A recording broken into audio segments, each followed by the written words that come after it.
Welcome back. This is the Big Blue Banter, New York Giants football podcast. I'm Dan Schneier, joined as always my co-host Nick Filato, and today we've got a special guest, a reoccurring guest, joining us again. He joined us last to preview the last Giants-Cardinals matchup. We got him back to preview another Giants-Cardinals matchup. It's Ed Smith. You can find him on Twitter at Ed Smith Speaks. And Ed, why don't you let everyone know where they can find all of your work before we get into this? First off, great to be back on with you, gentlemen. Loved our last appearance, and just found out I got a neighbor out here in Arizona with me with Nick. And so, yeah, we just obviously we do the Believe in Cardinals podcast. My radio partner and I. We also just went national with our Easy Sports Talk show. We are now in 98 affiliates across the country, 35 states. If you go to Sports Map Radio, the Easy Sports Talk show is on every Saturday from 1 to 3 Eastern. And like I said, 98 markets and, doing that thing. And then obviously jumping on great shows like yours. We also do the Easy Sports Talk podcast 3 days a week. So, this is, it's that busy time of the year for us. But like I said, always love jumping on with gentlemen as yourself. My guy, Ed, killing it. And I got to apologize to our YouTube audience for seeing the background for Ed Smith right now with all those Eagle jerseys, Eagle green, Eagle white. But hey, it is what it is. You had a career, and we respect that, even though it was with the Philadelphia Eagles. You're gonna make me actually do some redecorating, Nick, because I'm gonna have to pull some stuff and rotate a little bit just so I'm not offending anybody. So we wanted to start here by getting a feel for the Cardinals franchise. Somewhat of a strange transitionary period where they paid their quarterback not long ago, and now a new regime has come into town. What's the vibe in the Valley among Cardinals fans about this 2023 season? It depends on what's, I guess, fraction of the fans you talk to. Some have that mindset of, hope springs eternal because they are making some great changes. And, this new regime is going to come in and turn things around. Then there are others that are more realists that look at this roster and what they've done since the offseason. Rosters are not just formulated by a draft and then you get to training camp. We got a sense early on when they stopped basically any type of free agents. We didn't even go after them. We didn't have anybody visit. They didn't try to pull anything in. They let go of the talent, the small talent that we had. We had a couple guys, go to Denver, go over here. And then the draft comes, they fill a couple holes. And then like throughout free agency, they were just, if you're a mid-level guy, hey, you want to come play for us? We'll give you a 1-2 year contract. Come on in. And the talent on this roster has been stripped down to the bone to the point where I actually have to pull up the roster just to be able to, be educated to talk with, because we don't have any players here. And you talk about a quarterback being down. They get rid of a Colt McCoy. We're going with a guy, Josh Dobbs, who literally off the street, just 2 weeks here in the organization, he's starting for you. It's been a mess. And it's the fans are going to have to be patient for one and understand this isn't a remodel of the kitchen or the bathroom. We blew the house up down to the studs, and now we got to put the whole frame and everything and start from scratch. There's not going to be a lot of wins here. What I'm looking for, gentlemen, is can we compete and stay in games? And first game was actually we'll talk about it, but it was actually a pleasant surprise because I thought they were going to get mollywopped. And here we stayed in that game.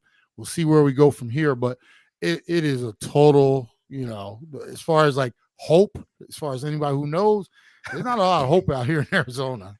You guys got it down to the foundation. I want to ask you this real quick. What happened with former Giant great Colt McCoy? What's the story behind that situation?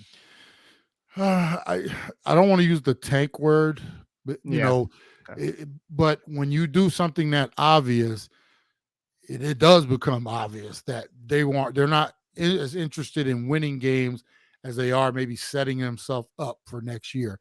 If nothing else, why not keep Colt around to educate these two young quarterbacks that you have? You didn't, even if he's not going to start for you, his value is trying to get these guys. Josh Dobbs, who has total now 3 starts. Tune, I have trouble even remember his first name. Clayton Tune, I think it is. He's never starting in. Why not keep Colt around just to help these guys figure out how you study, what you're looking for when you're watching the film, when they come off the field and they got that deer in the headlights look. Well, this is what they threw at you. This is what you can expect next, or this is how you react to that. To have his presence would have told me they're at least trying to fake it. But when they let him go, and you look at that quarterback room, it's like, wow, I would have a hard time as a head coach standing in front of my team and telling them, we got a chance. We're going to go out and it looks bad. But, like I said, we talked about as bad as they would be, and they actually showed up in the first game, So we'll see what it looks like, but I have a feeling it's going to get a lot worse before it gets much any better. Yeah, and I think that's part of the process, as you mentioned. And as you also said, Ed, that first game was a lot more competitive than people expected. So I want to talk a lot about that matchup. But first, before we get there, I want to talk about a few other things. Anytime we have you on, Ed, I would love to get your expertise on the tight end position. For those who don't know, Ed played tight end at the NFL level. So I want to talk a little bit about a second-year tight end on the Cardinals, and that's Trey McBride. This is a player who just 2 years ago, a lot of Giants fans were all in on during the draft process. They really wanted to draft Trey McBride. Personally, I found him to be a bit of an overrated prospect, but Giants fans, sometimes they're struck by the need and they want to get the position of need and they want to put oh, wow, he's the number one rated player on the board. Let's get him. He hasn't played much with the Cardinals. And last week, Zach Ertz still operated as kind of that go-to guy at the tight end position. What have you seen from Trey McBride? How's the development coming? Is there more behind the scenes going on that we don't know about or we're not privy to? Where's he at from a blocking standpoint and where's he at from a receiving standpoint? Well, Dan, when they made that pick, meaning the Cardinals last year, what do you think about, not this year, but last year, all the needs that we had, and they went out and got a tight end with the second pick? It even had us scratching our head out here. We offensive line stinks. We could have used all kind of different things, an edge rusher, go down the list, and we get a tight end. And, quite frankly, a guy, I didn't hear much about him leading into the draft. Definitely, didn't realize he was on the Cardinals radar. But you bring a Zach Ertz in here as a veteran at that position. I think that's something you need, who could be a security blanket. I don't think fans realize how much a good tight end, how the value he is to a young quarterback, even veteran quarterbacks, but especially a young quarterback. So I think the reason Trey is kind of behind the eight ball right now, they're trying to give whatever help they can to a Joshua Dobbs, or if they have to eventually turn to Clayton Tune, and you're also paying Zach Ertz, and we know how these frugal organizations are. If we're going to pay him, we better doggone well be using him. And I think that's where we are with Zach. We might get later in the season, and who knows what his incentives are. They might shut him down, maybe get Trey more on the field. But right now, it's just Trey's doing the best he can with what he has. But at any position, especially offensively, we're going to be at a negative, because as our quarterback position is guiding everything. So if Trey continues, just work hard at practice, do your thing. At some point, you're going to get your chance. Right now, I think it's just because Ertz is such a necessity to try to take some pressure off our quarterback. Could you imagine you got a young tight end and you got a young quarterback or inexperienced, and you're just throwing all that out there? We need veterans at any spot we can to give us some type of benefit. And I think that's what Zach is over Trey right now. What was it? 10 targets. He turned into 21 yards, which is not all that great, but he might see a former teammate often in third down, second and long type of situations in Isaiah Simmons. So Ed, we have to ask you, this is the elephant in the room on the podcast. What the heck went wrong with Isaiah Simmons in Arizona? And why the hell did Monty Ossenfort only get a 7th round pick in return for him? Man, those are some great questions, Nick. What went wrong? You had an organization that got this young man a few years ago. They threw so much at him because instead of getting him and saying, hey, you could do this, this, and this, but let's have you concentrate on this first. Find a home for him as far as a position. They picked him up and it's like, well, you can play, you can be a safety. We're going to put you a linebacker. We're going to put you edge. We're going to put you covering tight ends out of the back, or running backs out of the back. We're going to do all this stuff. And he just got so overwhelmed that he wasn't able to learn and just play and be free. So you take those 3 years of just mass confusion, bring a new front office in there, and they're looking at him, and he's almost like damaged goods because of how poorly he was utilized And now he's behind the 8 ball, meaning he hasn't developed at all. And then what I'm thinking is Austin Ford and Gannon, they said, okay, look, we want you to play safety. Or they might even ask him, what position do you feel most comfortable at? Safety. So they threw him back there, but you're looking at him like he should be 3 or 4 years developed into his career. He's literally starting from scratch because they just abused him in terms of the overall expectations. They never developed him. Now he's an unfinished product.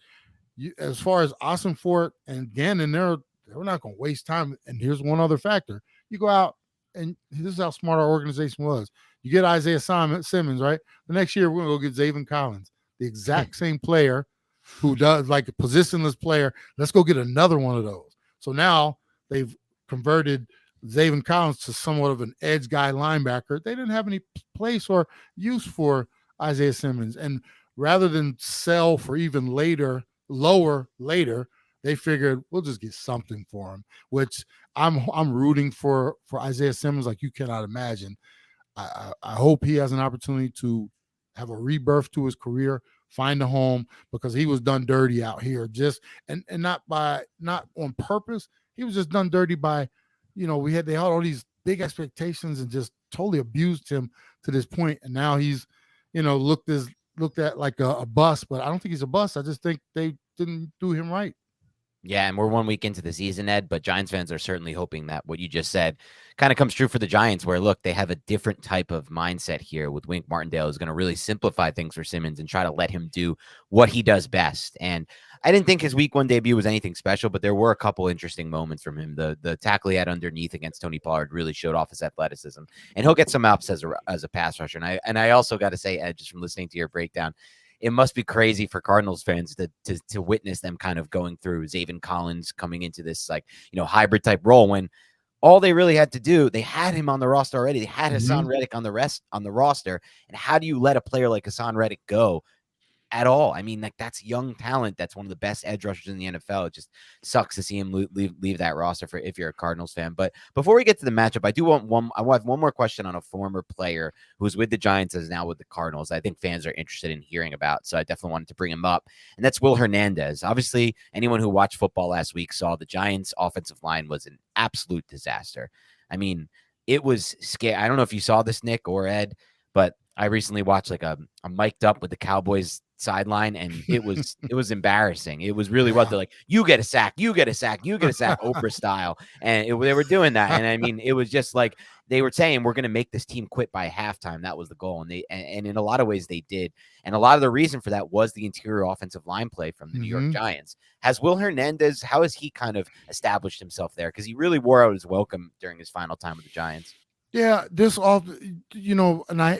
you have to look at the previous regime to that's where you lay the blame. You look at Gannon and Austin Ford and everybody, Petsing, our offensive coordinator, coming in here, they're taking over a mess.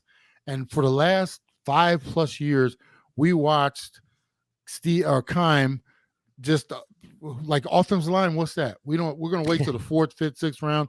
We'll get those guys later. It's not a priority. Didn't even go out and get what you would call high-end free agents to come in here. You go get a Will Hernandez, serviceable guy. But I tell people all the time, being a former tight end, you have no idea how cohesive that offensive line has to be in order to be successful. They've taken away hitting during the offseason. The guys don't play during the preseason anymore.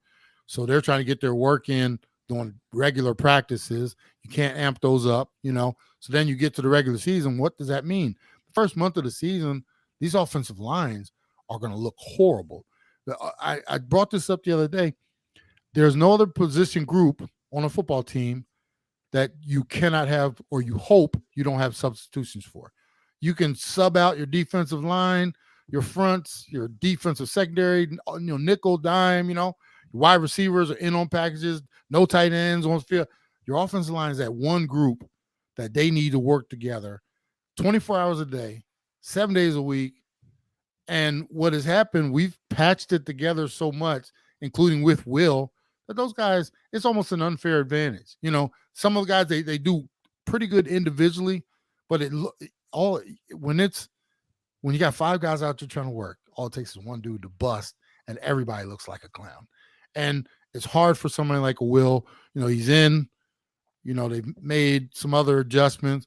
It's not going to always look good. And, I feel bad for those guys because they get a bad rap. They really do. They're working on it. Our Cardinals offense line with Will is going to be a work in progress all the way through. You just hope, as the weeks go by, it gets a little better. But he's been a good addition.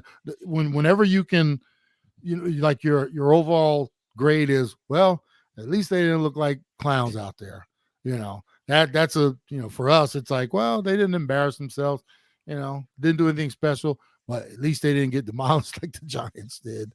So I hate to say that, but yeah, that was, that's what I was expecting. I expected the Commanders to treat us like the Cowboys did you guys. It didn't turn out that way. So at least for 1 week, it looks like they're heading in the right direction. And we'll get into that in a little bit, just because I watched some of the Commanders' defense and they were really pressuring Sam Howell. They were getting after him. Some of the Commanders' offensive linemen were just flat on their back. I was like, oh, that's a good sign for Dexter Lawrence and the Giants when they play them twice. But I want to ask one more question before we get into week one. Who were the players in training camp that were generating buzz? Was there any positivity surrounding the franchise? And did any of those players translate that positivity to week one? Oh, Nick, that's a good question. When your expectations are so low, we were, and I've been bashing the team a little bit, and I think unfairly, because I was in that position years ago, meaning not much was expected of myself or other teams that I played for. And, we came out and either proved people wrong or we at least, were respectable. This team, I'm not going to say there was any standouts or anything that caught my eye during training camp, because maybe my negativity was too much. I'm looking at other organizations and their rosters. Like, remember, you think about, like a Dallas roster or a 49ers roster within our division, and you're like, wow, I wish I had that. I wish we had that, because that's exciting. When you're going into a season and the best thing you can say is, well, yeah, we held on, and yeah, it takes away from your excitement, takes away a little bit away from your even, I guess, the way we look at the team. So, and I tell people this all the time, and I'm not trying to dance around the answer. For me, give me 4 weeks into the regular season, and I'll be able to have a full report for you, because, as I mentioned earlier, nobody's playing in preseason. We got a young quarterback group. We got guys who are just trying to figure out how to play with each other, including the offensive line. It's almost unfair to say, analyze this. I want to say, and this is for every team across the league. My nephew plays in Cincy. Look how bad they looked this past week. And a lot of it is because they haven't worked together. Guys get it. The first month of the season, for me, moving forward, until we make changes to how the offseason is done again, guys maybe playing a little more in the preseason for real. First month of the season is like preseason football for us. One, we're just getting to know some of the players, what they can actually do doing live action. And, some of the abilities and skills we see, these guys are going to get either better during the year, or they're going to be even worse because everybody else is getting better and we're not getting better. So, long and short is, I didn't know what to expect, and I still don't know, because I'm waiting for these next 2 or 3 weeks to see what we actually have in front of us. Let's roll it forward, Ed, to this matchup. And I think where it has to start, for me at least, is the matchup between the Cardinals front and the Giants offensive line, because obviously the Giants offensive line was an epic disaster against the Cowboys. And on the flip side, the Cardinals had a really good game against Washington, 6 sacks. And I look back at last season, Ed, Jonathan Gannon, Eagles defensive coordinator. Now he's the head coach of the Cardinals. And he set a record with the Eagles last year for sacks in a single season. And now he brings it over. Cardinals were not expected to have the personnel to be sacking the quarterback a lot going into the season. Not many expectations there. And yet they come out with 6 sacks in week 1. So a few questions on that. One, how did they get it done? Was it more, were they blitzing? Were they sending more than 4 guys, or were they just getting it done with 4-man pass rushes? And 2, do you think this is something that can translate to this matchup, or was it something specific to how poorly either 1, the Washington offensive line played, or 2, Sam Howell was, in the sense that sometimes we see these inexperienced quarterbacks take a lot of sacks? That all great questions, and I think it has to be broke down like this. some different questions. Was Washington that bad, or did the Cardinals play that well? You also have to factor the weather in there as well. For me, I saw a scheme put together by Gannon and his defensive coaches that one confused Washington, which was a great thing. We also have to remember you guys will have 1 week of film. Every week we play, teams will be able to look at the film and then decide how to attack the Cardinals moving forward. It was a combination of that was a pretty good game plan to put together. Everybody did, for the most part, exactly what they were supposed to do. I will say this much: penalties killed the Cardinals' chance of winning that game when it all came down to it. But they can get a little more discipline. And you mentioned it, Dan. It all starts on both fronts for me, offensive and defensive fronts. Who's going to dominate this game or have better outcome? I look at the Cardinals offensive line. We'll have some struggles. I look at your offensive line. This might be a get-back game for you guys, especially with the weapon of one Saquon Barkley. If you guys come in here with a game plan to first put us on our heels with the run game and everything generates from there, play action, et cetera, you'll be fine. If you come in here thinking Danny's going to throw the ball over the field 45 different times just to earn that money, then you guys could be in the same boat as Washington. But, it all starts up front for me. And the best thing that might have happened, and I know you'll both not want to hear this, is that you guys didn't lose a close one. You lost a blowout. So a lot of guys in your room, including coaches, that have to make up for that sin that was last week. So maybe a little more attention to detail, a little more tightness on the game plan. I think you guys should be okay coming in here. If the Cardinals stick around in this one and, do what they did to Washington last week, then I'm going to have to start changing my mindset a little bit. But I'm not ready to say that yet. Especially with the Giants averaging 5 yards a carry on that first drive. They were running the football down Dallas's throat, and then they strayed away from it. Next thing you know, they're down 16-0 and all was lost. So I want to ask you about the Cardinals' run defense. I don't know how much Washington really pressed it. I know Brian Robinson, I think he had a receiving touchdown. Antonio Gibson had like 4 carries and he fumbled the football. But what is the Cardinals' run defense? Do you think they will be able to stop a rushing attack that's probably not going to have Andrew Thomas, which also leads to what you said about how the Giants more than likely aren't going to want to drop Daniel Jones back all that often if there is no Andrew Thomas protecting him on the left side, and their swing tackle, Matt Parrott, is also hurt? Well, I guarantee you the players, the Giants offensive line, they heard the reports how Dallas was on the sideline clowning them. And this is a game that you have to come out. And if you're an offensive line coach, and at tight ends, we're always in the room with those guys. Offensive line coach, they take this stuff seriously. That was an outright affront to my senses. And we need to come out and play better. We need to come out and punch somebody. If it's on your own mother, you need to punch her, be real willing to punch her in the mouth this doggone week. These dudes need to come out, and I'm assuming that's how they're going to start the game out. They saw they had a little success early.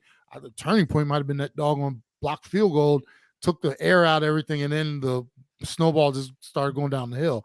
But if you come in here with a mindset, we're going to establish the run first. We got Saquon, run the ball down these guys' throat, which then will open up everything else, your play action. I think you'll be okay. As far as attacking this front, I think if you have success early, what it does, it causes our defensive side to have to put more guys down in the box.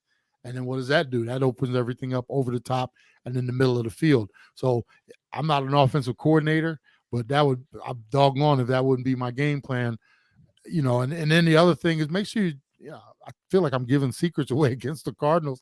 But make sure you try to take their heart away early. Don't give them the confidence that Washington did. And then by the time you looked around, it was like late third, fourth quarter. And they actually started believing they could win this game. What cost the Cardinals for me was they went into that game with such a conservative offensive game plan that by the time it came in the fourth quarter and they actually had a chance to win, their mindset and their plan was so muted that, it was inevitable that Washington was going to get back into that game. If you're going to, in my opinion, if you have nothing to lose, that's like, you're playing with house money. What do we all do? We go to Vegas, right? You get a couple $100 of the casino's money in your pocket. Man, I'm doubling down on everything. I'm splitting on everything. If you're the Cardinals, you got nothing to lose. I'm fake punting. I'm going for it on every fourth down that's reasonable. The game plan for anybody coming in the playoffs should be, you don't know what the hell they're going to do. But obviously, we started off conservative. I hope they get out of that, because if there is a chance to win this game, it's not going to be with that game plan they had last week. I want to flip it a little bit to that side, to the other side of the ball we haven't discussed a lot, and that's Cardinals offense versus the Giants defense. Both Nick and I were discussing this pre-pod. We don't really know too much about Cardinals offensive coordinator Drew Petzing, and we wanted to ask you, kind of just from the first game, maybe the preseason, things like that, your early impressions on him. What kind of system was he running in week one? Was there a lot of 11 personnel, a lot of heavier personnel packages? Was he kind of aligning the receivers stagger? Was there bunches? What was your impressions of what he did in week one, and what do you think will happen moving forward with him? Excuse me. He's learning on the fly. From what I saw, we had 25 run plays. We had 30 pass plays. For me, with a quarterback making his second start or first start with you, third overall, offensive line not necessarily sturdy. I think it was is balanced, and part of it, we were trying to win that game late. For 30 run play or 30 pass plays, 25. I think it was a balanced attack. As far as what I saw from even just the run game, they tried to get a little creative. They, a couple of jet sweeps and different formations, packages. I think what's going to happen is Petzing gets more comfortable, and that might be in, like I said, just, hey, we're not going anywhere. Let's open it up a little bit and see what we have. Once he gets to that point, I think initially, just like everybody else, these guys are all first real experience, and they're probably scared as hell. So when you're scared, what do? You're conservative as all outdoors. And I can understand that. You got like I said, a quarterback who's been there 2 weeks, doesn't even know everybody's name. It's your first experience. You don't want to go out there and look like a clown throwing it around 50 times.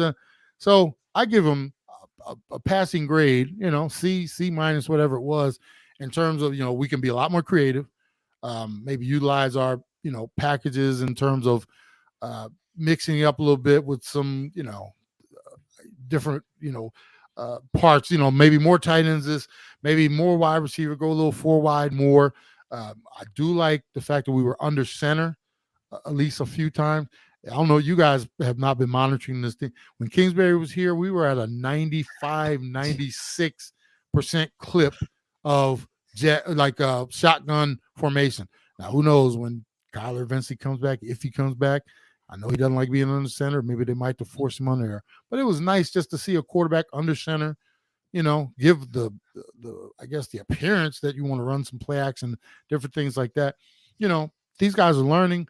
I expect every week to be a little better, a little crisper, a little more ingenuity, et cetera, et cetera. But for a first game, and I real quick, I did some coaching a few years ago before I had my first back surgery. I was at junior college level, and I was up in the booth. I remember being up in the booth the first time, Phoenix College out here. I didn't know what the hell was going on.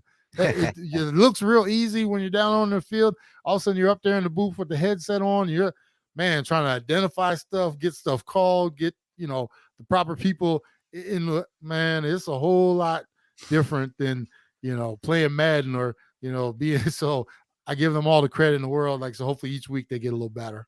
It's the speed of it that people never anticipate. Everything is so quick when you're a and coach. It's not even 40 seconds. It's like 20, because you got to have everything called and identified on to the next, because they got to have the clock to go up and make the calls, make the changes, so you're talking about that 40-second clock. By the time it's at 25, 30, you better have all your information delivered so they can do it, translate it, and do it down there. And 40 seconds never seemed so fast in my life.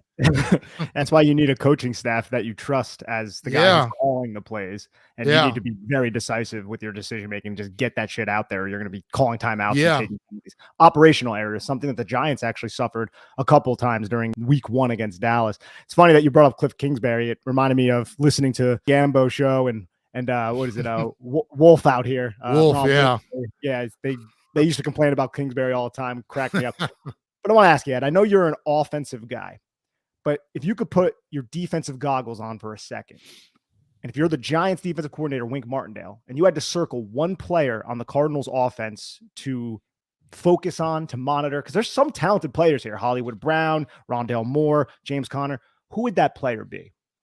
For me, it would be James Conner. If you shut the running game down here, that we don't have a backup like plan.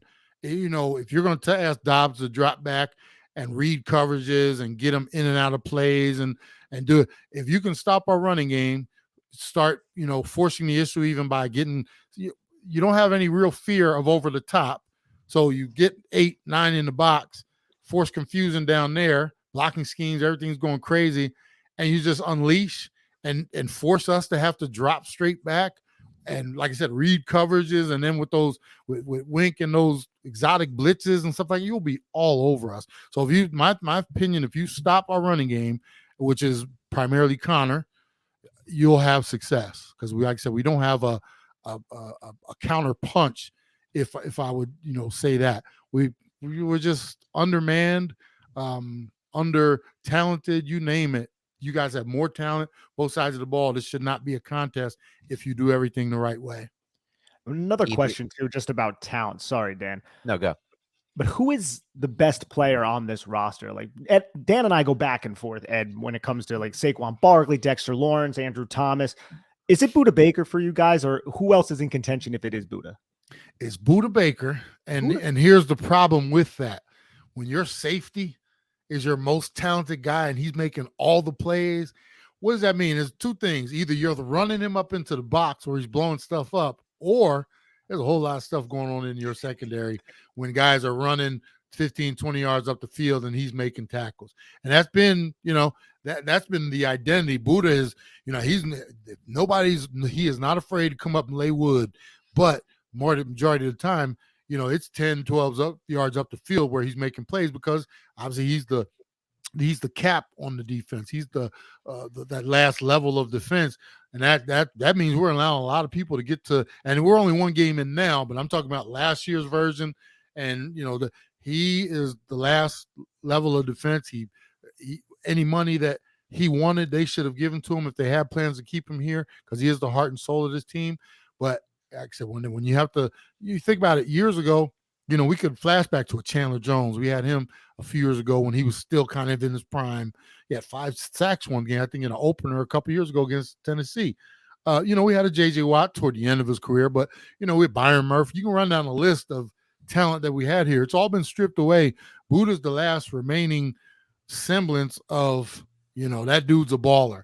And, there's only so much he can do at the back end of that defense. You think about offensively, we got rid of a DeAndre Hopkins, who, for many reasons, I'm glad he's gone. He just wasn't good for what they were keeping here.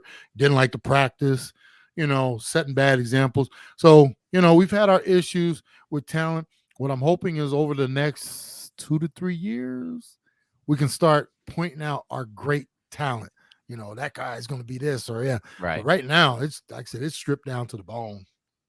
Yeah, I mean, it's an interesting situation. It's almost hard to imagine that this team was 8-0 at one point, not too long ago. God, it's just crazy to think about that and how fast things change in the NFL. Ed, thank you so much for your time today. I got one more that I want to leave off on. Right now, Ed, let's say we put you on the spot. We said, one, Ed, what week do you think Kyler Murray will play this season, or if he will play this season? And then 2, is Kyler Murray the starting quarterback in week 1 of the 2024 season? Ooh, you come loaded, Dan. Gotta get great, those. And great questions too. And I'll say this much: we don't know right now, because the front office is saying all the right things about Kyler. Even made him a captain, and I'm scratching my head like, how can you make a dude that's not even going to be on the field a captain? And people forget too, his schedule is not the same as the dudes that are actually active right now. He's going to be on a totally different schedule. Probably doesn't have to be in until 8 or 9. Get his rehab in. Do his stuff. And then I don't know how they do it.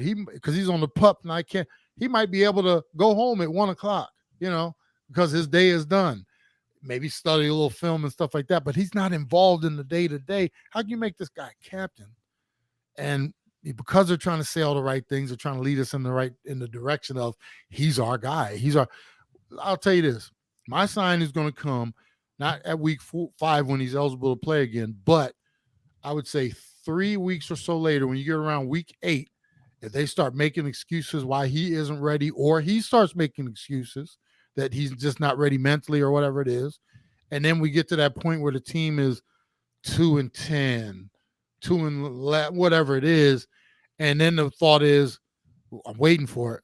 Okay, well, it's not really advantageous to put, Kyler out there because, we're only risking further injury. Next year is our target, so we're going to sit him and shut him down for the year. That bell starts to go from my head. Okay, now the clock is started.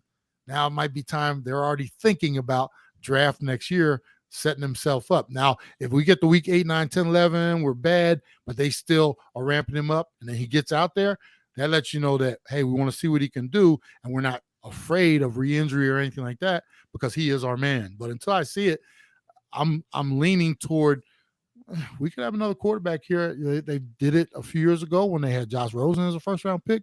Next year, they did the exact same that we're talking about now. Even anything is possible. So give me a few weeks. You'll be out here, Nicholas, watching it. Give us a few weeks, and we'll see what direction they might be heading. All right, Ed, thank you so much for joining us today on the Big Blue Banter podcast. Again, thank you for the second time. And let the fans know where they can find your work and where they can listen to you. On the Twitter or the X or whatever it is, all my socials, Ed Smith Speaks. You can go to our website. It's the EZ Sports Talk show.com, and that's E and a Z. Go to my website, edsmithspeaks.com. We got radio stuff there. And if you want to check us out on Sports Map Radio, every Saturday, 1 to 3 Eastern across the country, all the way out to Hawaii. We're doing our thing, and they can always catch the Believe in the Cardinals podcast and the Easy Sports Talk podcast as well. So easy stuff all over the place. Just go grab it wherever you can. Yeah, I appreciate that, Ed, and good luck to your nephew out there in Cincinnati because I got him on one fantasy team. So I'm still holding out hope. I like the talent. Love this film at Alabama, and I feel like with Joe Burrow, there is an opportunity there. If I talk to him, they got to throw for. What'd you say? If I talk to him, Dan, I'm gonna tell him he has to do better for all of us. No, never. I don't ever want to be that guy who's like, "Do better for my fantasy team." So I never want to be that person. So please do not do that. Just good luck to him out there. Stay healthy and obviously. You guys are the best, man. I appreciate you guys having me, and look forward to staying connected. Another excellent interview with Ed Smith, former tight end for the Eagles and among other teams. I don't know why we bring up the Eagles. We have to, though. That's the team he made the biggest mark on. Nick, from talking with Ed and looking at the matchup myself, as you mentioned on the episode, more than likely the Giants. I mean, we don't know this for sure, but it feels like Andrew Thomas won't play in this game. But again, this is unpredictable at this stage on Wednesday, or when we're recording this. It feels to me, Nick, like the Giants pretty much have a really simple route toward winning this game. Whether they stick with it is the next question. But I feel like just looking at on both sides of the ball, on the offensive side of the ball for the Cardinals versus the Giants defense, the Giants should be able to shut down that run game and commit a lot of resources there.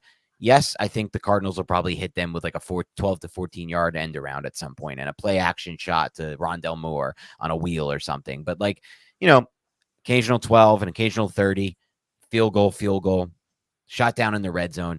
I feel like the Giants defense is probably only going to give up like 6 to 13 points in this game. That's really how I feel about this. So can the Giants offense without Andrew Thomas score 14 or more is the question for me, and not give away points like last week where they gave a pick 6 away. That's 7 points the Giants defense didn't give up. And obviously the block kick return, that's another 7 points the Giants defense didn't give up. That's 14 points. But can they limit that, and can they score 14 of their own or 14 or more of their own? And I think the answer is yes. They stick with the run game here. I will say this is the thing that scares me, Nick, just from looking at the film you put up of the Cardinals defense last week. A lot of those sacks and pressures against Howell were 4-man rushes. They were well designed. There were a couple simulated pressures in there.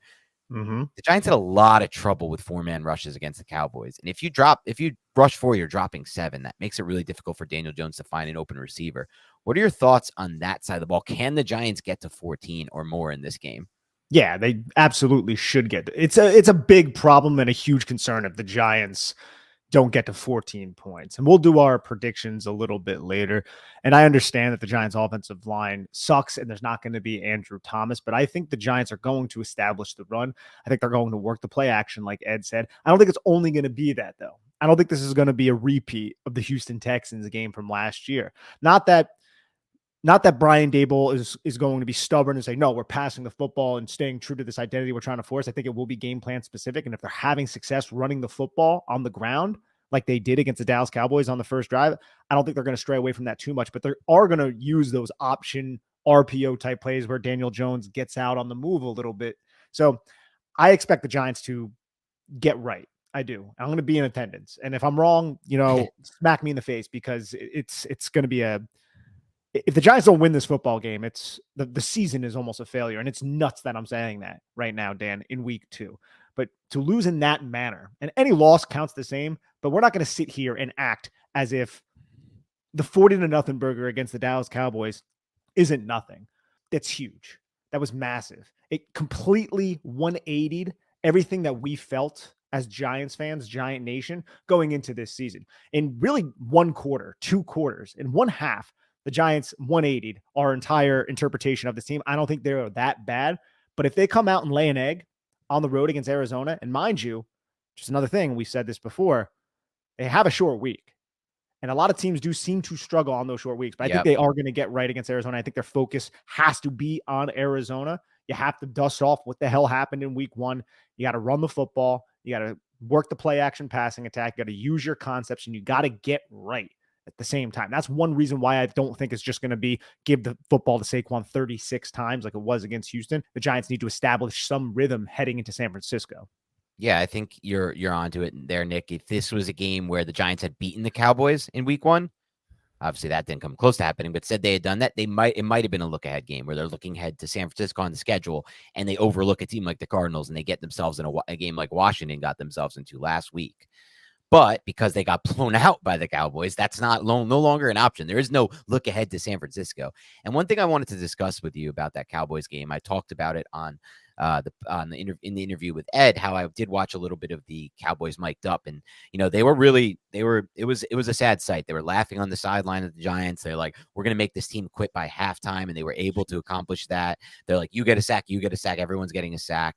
But it goes into a little bit of what Ed talked about, and that's 2 things. It's one, with the new rules in the NFL, right? Nobody's really playing in the preseason. The Giants starters on offense had 1 series, and it didn't last that many plays. Training camp, nothing like it used to be. Not a lot of hitting, no 2-a-days, some days without pads, breaks, days off. The offensive line play, according to Ed, is so much worse than what he remembers it during his time playing football because of this, because they're not practicing. And you saw that in week 1 with the Giants. Obviously, it didn't happen with the Cowboys for whatever reason. Giants D-line wasn't able to take advantage of that, but you saw it with the Giants. And he also mentioned, Nick, to add to that point, that he believes out of every group that he's studied on the football field, you all right over there, buddy? Yeah, I'm good. What are you drinking over there, by the way? This is just water with a little bit of Mio in it. Okay, I forgot about your Mio water things. Yeah, I don't know. Some science nerd is going to be like, "That's actually really bad for you." I think it is. I think it is. I think you hope that nobody says that, because if you read that, you'll probably never drink it again, and it'll change your whole lifestyle. Because I know you. If somebody points out a bad health thing, you're done with it. But so I won't be that guy.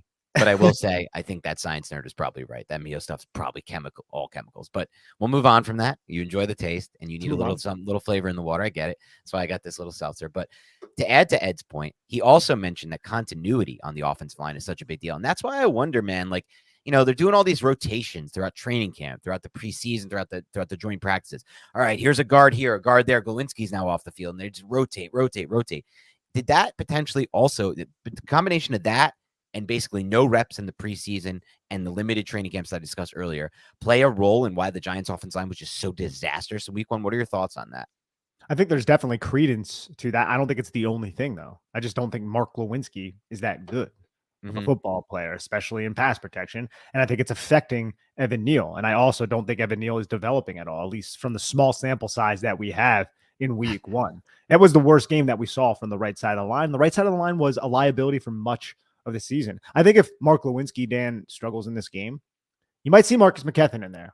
I think he is on the chopping block. I think you're gonna, well, maybe Josh Zudu. I don't know how confident they are because it seems like Josh Zudu might be at left tackle though. That's true too. Yes. Is that the number one running left tackle right now if Parrott and Thomas can't go? Is I think Zudu so, that next man up? And Brian Dable said at today's practice that we've been training him at left tackle. And we're recording this on Wednesday. This probably isn't going to drop until a little bit later on in the week. So yeah, that's wild. But then McKethan would be that next player. And I think the Giants like this guy. And against a team like the Arizona Cardinals, like, again, you don't want to take them lightly. But if Daniel Jones can't drop back without getting pressure on the right side of the line, and I swear, Dan, if freaking Dennis Gardeck gets a sack against Evan Neal, I'm going to lose my mind. Dennis Gardeck is the picture perfect overachiever who went to Sioux Falls and was like a UDFA in 2018, who was just floated around the league and has just been like a core special teamer. He had 2 sacks on Sam Howell, including a strip sack fumble for a touchdown, defeating a tight end and also defeating a tackle, I think, on one of them. Impressive player, right? Like the guy, if he was on the Giants, I think I said this earlier in another podcast, that I would be like, yeah, man, I love this guy. But if he's beating your top 10 pick in Evan Neal, which I don't envision, but if that happens, geez, man, you're going to hear me fuming after I'm in attendance. I'm going to be like, is that Gardeck? Can we get a rare Nick rant? Could we potentially be getting a rare Nick rant? I don't think you've ever had a rant on this show. Have you? I'm not a big rant. You've had some. You've actually gotten heated up, fired up a few times, but it's not like a full-on rant. It's been like a quick. I've seen you do some quick. Well, I'll go back and look up the history. I'll have to do some listening back because I definitely remember some like quick fire-ups. It's like a quick, bang, bang, bang, but then it like settles and tones right back in. For me, I just get heated and then I see red. That's what happens for me. I just see red.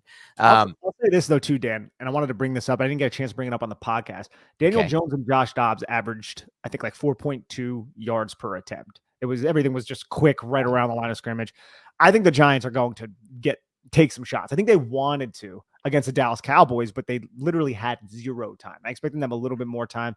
I think Jalen Hyatt is going to get a deep ball in this game. He had that one quote unquote drop. That was a bad ball placement. I know I've taken a lot of shit on Twitter for saying that, but when you're Jalen Hyatt running a dig route or a post route, whatever it was, and the ball's thrown 2 yards behind you when you're running full speed and you have to adjust your entire body, I'm always of the mindset, if it hits your hands, it's a wide receiver rule. Any football coach, any wide receiver coach is going to say, if it hits your hands, you should catch it. That doesn't mean the fault all lies on you and you're fully culpable for it being an incomplete pass. The quarterback has to optimize your ability to catch the football, maximize that ability, right? So on that play, Daniel Jones did. And I get it. Daniel Jones was rattled. We get it. This is football. Quarterbacks get hit.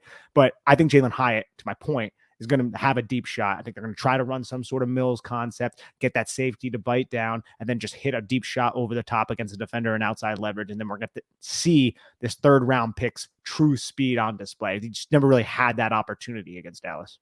Can we just call it like it is? Every single quarterback and every single quarterback coach in the NFL will tell you that that ball needs to be in front of the 100%. receiver. Okay. And every single quarterback and every single quarterback coach in the NFL will tell you that it's a bad throw if the receiver is forced to turn back, adjust to it while he's crossing on the horizontal plane. And to add to that, you made a great observation last year that I don't think anyone else made in Giants Twitter about how Jones is good with ball placement for the most part as a quarterback, but the one area he seems to struggle the most is when a wide receiver is crossing the horizontal plane for an extended period of time, not when he gets in and out of that break. So if he's running a dig, Jones seems to be good at just driving it to that point. But when he's on that horizontal plane crossing for a while, we saw multiple balls, the Darius Slayton ball against Green Bay and a few others last season, where there was poor ball placement. And so again, these people on Twitter who are coming at you, or if you're in the comment section right now, AJ Kareem, shout out AJ Kareem. This guy is just an unbelievable blind homerism DJ guy. And I know you follow our work, so hopefully we don't lose you, but you just have to face the facts, buddy. Sometimes always you're an incredible homer and you're blind to anything, it seems like. But listen, if a ball is thrown behind a receiver, it's not a good throw. The quarterback will tell you that. Daniel Jones will tell you that if you were lucky enough to have a conversation with him, and the quarterback coach and the coordinator will tell you that. So why are you saying the opposite? If everyone that plays the game is telling you one thing, why are you claiming the opposite and then claiming the person who's saying it is a hater? This is just something that needs to get out. It's just getting so frustrating, Nick. I know it seems like we're doing this now. Too many podcasts. We're going to tone it down. We'll get off of this. We don't need to do this anymore. But point being, I agree with you. Those vertical shots will be there. I actually think, we'll talk about that in our prediction at the end of this, but I think the passing game is going to look a lot better this week than it did last week. And I think a lot of that will be off of play action and shots like that. And I think this is a very big get right spot for the Giants. And I know I was blindly, it seems like, optimistic about week one. And so are you. I guess you can consider it blind now. I don't know if it should be considered blind because the Giants did play the Cowboys pretty well, in my opinion, both games last year, especially when you factor in how many injuries they had for that Thanksgiving game. But it all went to shit last week, obviously, and somehow. But this game, to me, I don't feel like it's going to be the same. Now, I don't think they can get crazy and just go insanely pass heavy, but if they can do what they did last week and start by establishing the run and then pull your shots out, and you're not facing, like, you're not down 16-0, 23-0, 30-0, and you have to start throwing the ball, things will look a lot better in the passing game, I think, this week for sure. And you're talking about probably the best defense in the NFL, the Dallas Cowboys. Jets might have something to say about it, but it's in the conversation. The Arizona Cardinals might have the worst, one of the worst. They have some talent in Budda Baker, but it's a lot of unproven young guys. And Washington, their offensive line is worse than the New York Giants, possibly, which is saying a lot. But they don't have an Andrew Thomas type of player. And you saw the pressure. I think some of that is Sam Howell. I think Daniel Jones is further along right now than a Sam Howell from a mental standpoint. And I also believe that this Giants coaching staff, and I understand how bad week one was, they're going to put Daniel Jones into a better position against the Arizona Cardinals than maybe EB did with Sam Howell, just because it's EB's first time and it's also Sam Howell's first time. There's a lot of just young neophytes in new roles over there with Eric Bieniemy and Sam Howell. So I think the Giants are in a get right situation heading into week two. And if they don't get right, then that's full on smash the panic button. And that's an excellent point too by you, because you can look at that first game and be like, whoa, the Cardinals defense, which didn't have a lot of talent on to begin with, though they have Gannon, but they didn't have a lot of talent to begin with, had a really good game. But then you got to think about what you said. How much should we factor in the context of, one, it's a new system for Washington with Bieniemy coming in there, and two, it's a quarterback who doesn't have a lot of experience. The Giants don't have either of those. They have the same system, and they have a quarterback with a lot of experience at this point, Daniel Jones. He has tons of NFL starts under his belt. So I think because of that, it's not going to look the same. I hope I'm right. I mean, if somehow the offensive line is as disastrous as it was in week one and the Giants offense doesn't get moving in this game, Nick, that's when panic mode happens for me. It's immediately in week two for me. This is it. This is the moment. Like, this has to be a get right game. In my mind, the Giants have to win this game pretty similar to how they beat the Colts last season for me to feel at least like we're on the track to be a team that can make the playoffs and then make noise in the playoffs. If we win this game 13-10, I might feel like there's two options here for the Giants moving forward. One, they're just not that good of a team, and maybe they can grind into a wild card spot and they'll lose that almost definitely. Or tank two, what? Tank for Marvin. No, there's no tank. I hope they can't tank. They paid everybody out. It's the tank. It's a joke. I'm just saying. Yeah, I know. No, but we can't even root for draft picks at this point with where we're at this. Marvin Harrison Jr. is just so good, is what I'm getting at. I know, and he would change this. He would change things fast, but he's got not on the radar. But obviously, or two, like, they just looked at this thing and they're like, no Andrew Thomas early in the season. You can't, training camps aren't the same. We didn't play anyone in the preseason. We need this offensive line to have more time to gel. Let's just get out of this 13-10 and move on to the next. And that's fine if that is the game plan. And we'll know that, right? Like, we'll see it if they're running the ball all this time. But if they're trying to pass the ball, Nick, and it's not working, that's when I start to get worried about the ceiling of this team. So let's do this exercise, because I wish we did this last week and we were both idiots and failed to do so. If everything is going to go wrong again, I wish we did this last week. We would have said it's the right side of the line and it's the offensive line not protecting Daniel Jones from Micah Parsons. It was even worse than we could have imagined. So a week from now, if the Giants fail against the Arizona Cardinals, why do they fail?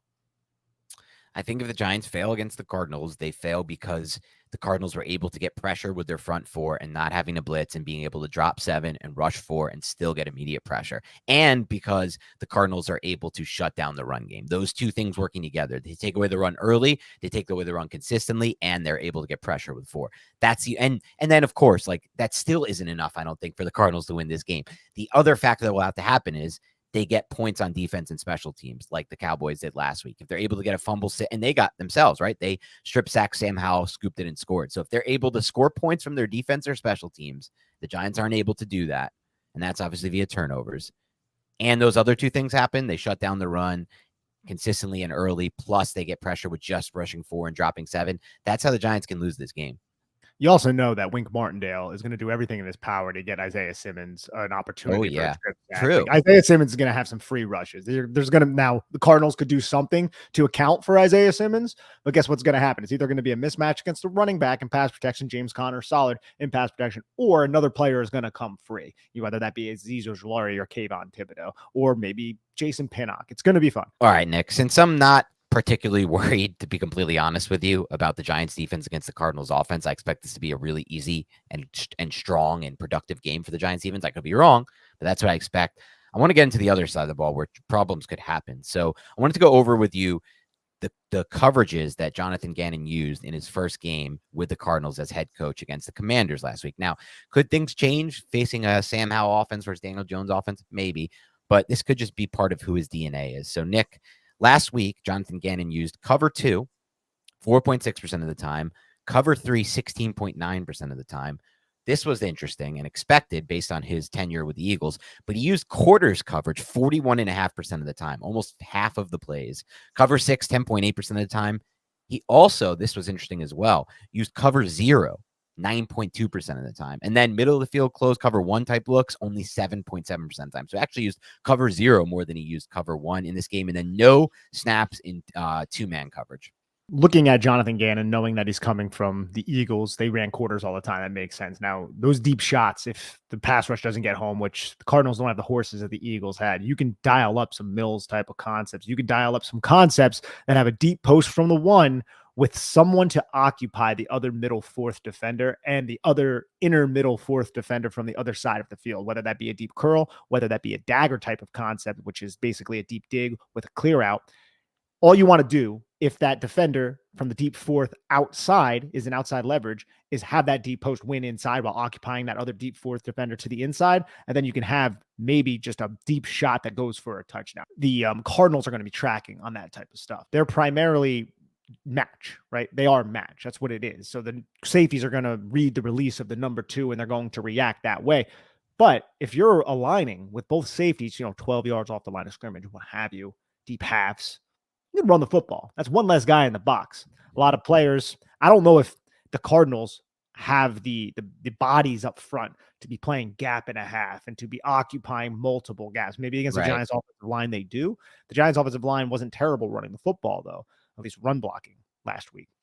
So I'm imagining the Giants have some success. They're going to start cheating closer to the line of scrimmage. As Ed said, those big shots can possibly be set up by the Giants offense off the play action. So I think that's definitely going to happen. We saw that all last season with Mike Kafka.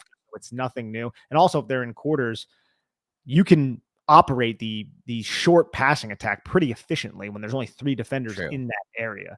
I still think you're going to get Daniel Jones on the bootlegs if the end man on the line of scrimmage isn't being disciplined. If he's disciplined early, I think the Giants might abandon that a little bit quicker than they did against Dallas, because you saw DeMarcus Lawrence was just like, nah, man, like I'm not falling for this. And the Giants, like Daniel Jones was in such a crappy spot at that point. I find the cover 0 thing also pretty interesting. I think that has to do with Sam Howell, because Sam Howell's a newer quarterback. If they attempt to do that against the New York Giants, maybe we'll finally see a screen hit, but I'm not going to put my money on that because the Giants have been terrible running screens. But maybe expect a little bit more pressure than we're used to seeing from a Jonathan Gannon team, just because he doesn't have those 4 down linemen that he had in Philadelphia. Yeah, and that'll be something to track as well. That's going to be the focus for me, Nick. Giants offense versus Cardinals defense here. All right, let's get into some predictions and wrap up here, Nick. I'm going to let you go first here. And just a reminder, we didn't do a great job predicting week 1, that's for sure. But last year we had a lot of good predictions. I had the final record right at 9-9. Well, I was close at 9-8 or 9-7-1. And Nick and I both, when I look back, had a lot of good game by game predictions, including the Ravens upset, among others. So let's see what we can do this year, Nick. Let's see if we can get one right. We just 0 for 1 on the first one. Let me hear your prediction for this game, a score and a winner. Yeah, the Giants are going to win this game 24-6. So convincing win, some early field goals by the Cardinals. I think Wink Martindale is going to harass Josh Dobbs. I think there's going to be a lot of little checkdowns to James Conner. Giants just rally and tackle.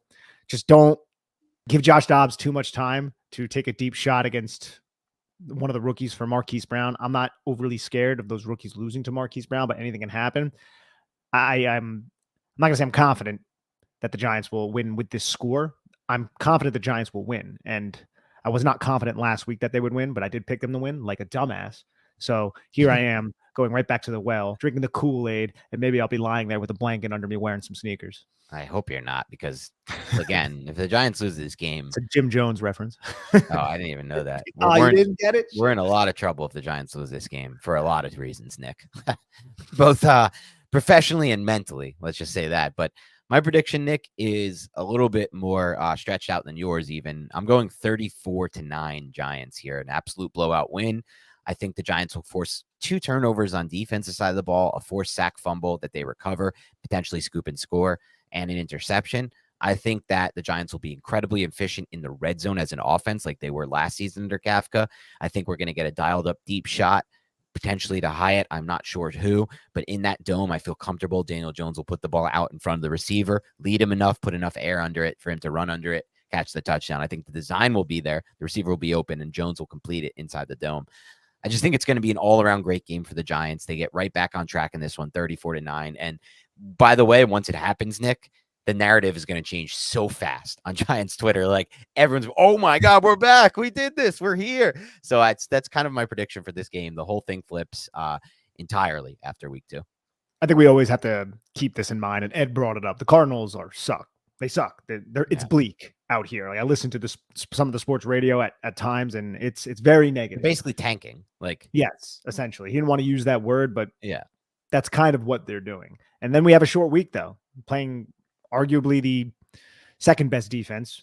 You can even make the argument the first. I don't think so. In the NFC, I think it would go to the Dallas Cowboys, but San Francisco is a damn good defense. Like there's no way, in my opinion, that Andrew Thomas is going to play against the Cardinals if you want him for week 3. And he might not even play for week 3. And at that point, it's like, what are the Giants going to do? Are you going to have Josh Azudu out there as your left tackle against Nick Bosa? No knock on Josh Azudu, but that's one of the toughest assignments. It's like him or Myles Garrett or Micah Parsons, some of the toughest assignments you're going to see. This isn't even the kid's position. Giants found themselves. We thought they had tackle depth. Tyree Phillips got dinged up, and then he just got released. And now we're sitting here with our freaking hands underneath our asses like, well, we're going to put that guard who wasn't really that great in his first season out there at left tackle against Nick freaking Bosa. We'll worry about that next week. Right now, let's focus on the Cardinals, and I'm right there with you. I think the Giants take care of business. And let's say this before we close out, Nick. I think we were both, I mean, again, it was against like third stringers, and the game was basically over. We were both pretty pleasantly surprised by what Josh Azudu put out there on film, just all things considered, all context considered, at left tackle last week once Matt Parrott went down. We've never been pleasantly surprised with Matt Parrott at any point in a real game season in pass protection. In pass protection, he's been a surprise, a good run blocker at times. We've never been pleasantly surprised. So how about this for a wild narrative that I could totally in my head already see happening on Giants Twitter potentially. And one thing that will not only happen on Giants Twitter, but we'll have to actually discuss. You know where I'm going with this. I know. Say Azudu plays this game against the Cardinals, and you already mentioned the Cardinals don't really have good pass rushers and a good front. So it's a good matchup for Azudu or anyone to play. And say he does pretty well in it. How fast before we start to hear, once Andrew Thomas is back, move Josh Azudu over to right tackle? How fast you could foresee that happening on Giants Twitter? During the game. Especially if Evan Neal gives up a sack to somebody. Oh, and if Evan Neal has a bad game too. Oh my God. Whether it be BJ Ojulari or Dennis Gardeck or Zaven Collins, whoever, LJ Collier, they got all of these those individuals. Types. Yeah, those types of guys who nobody really wanted. They were going to be like the last day of free agency ads. And as Ed said, the Cardinals just came in and said, we got roster spots. You want money? And they all came there. So Giants, I mean, they got to take care of biz. For sure. All right, that's all we have for today on the Big Blue Banter podcast. Keep it locked and loaded. Please subscribe if you haven't already to this page. Hit like if you're watching the video and haven't already hit like. I'm going to say this. It's really important for you guys to like these videos, so please hit the like button. And if you comment, obviously you'll notice Nick and I in the comment section from time to time. Some of you, listen, if you're trolling, you're going to get hit back, but I clap back. That's how I do things. So, talking about it with a therapist, and I'm hoping to get over that among other issues in my life. That's one I have to overcome. Stop feeding the trolls. But look, I clap back. So if you're nice and you're informative and you're interested in your thought-provoking with your comments, I'll comment, and so will Nick, and we'll discuss the Giants. That's what we love to do. But otherwise, have a great rest of your week, and we'll talk to you soon.